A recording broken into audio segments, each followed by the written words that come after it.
hooyo iyo wiilkeed ayaa waxa dhex maray muran aad u xoog xoogaa kadib maray tahay habeenkii wiilkii ayaa hooyadii waxa uu ugu yimid jikada isagoo xanaaq la gubanaya ayaa waxa uu u dhiibay hooyadii warqad wax ku qorayay.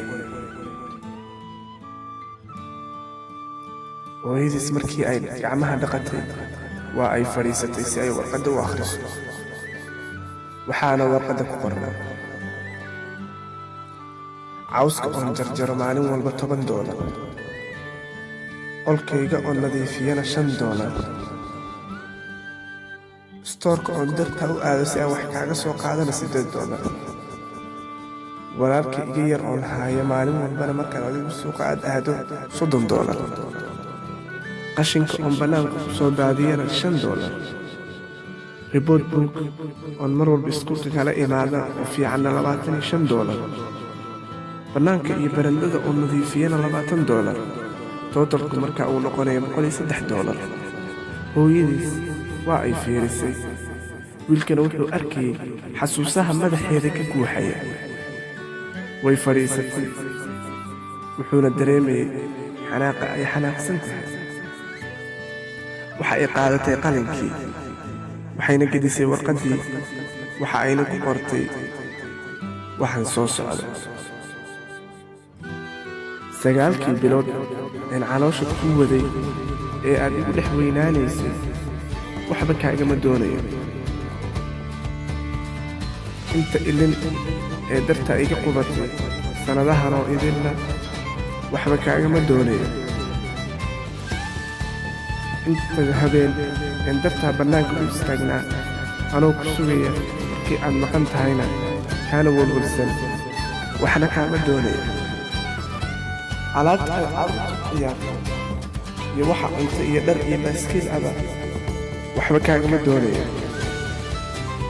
kabihii ugu dambeeyey ee aan kuu soo gaday nooc walbaba anoon awoodin sababtoo aan ma rabin inaad hesho wax ka yar waxa ay carruurta kala helayaan waxba kaagama doonayo.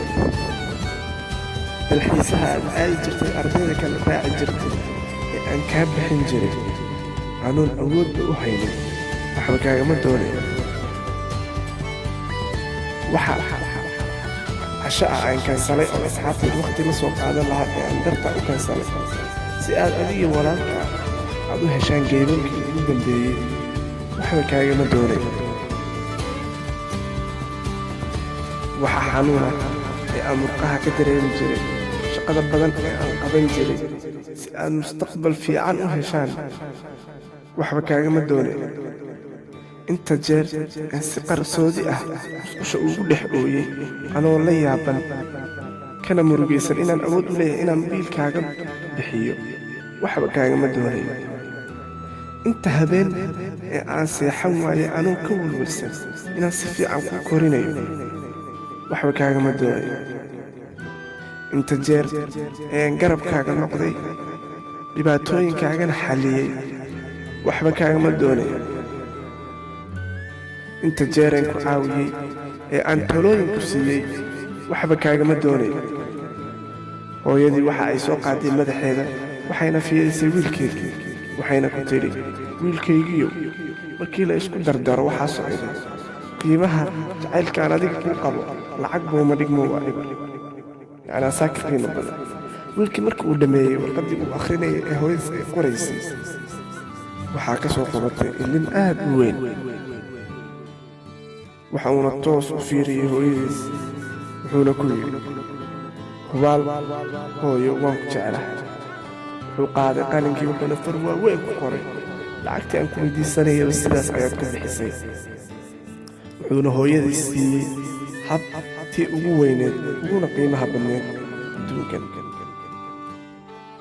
weligaa ma dareemaysa qiimaha uu waalidku leeyahay ilaa aad adigu nafsadaada waalid noqoto.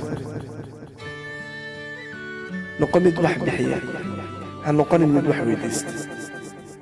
gaar ahaan markay imaato waalidka, ogow waxaa jira waxyaalo badan oo bixin karto qof siin karto oon ahayn lacag keliya.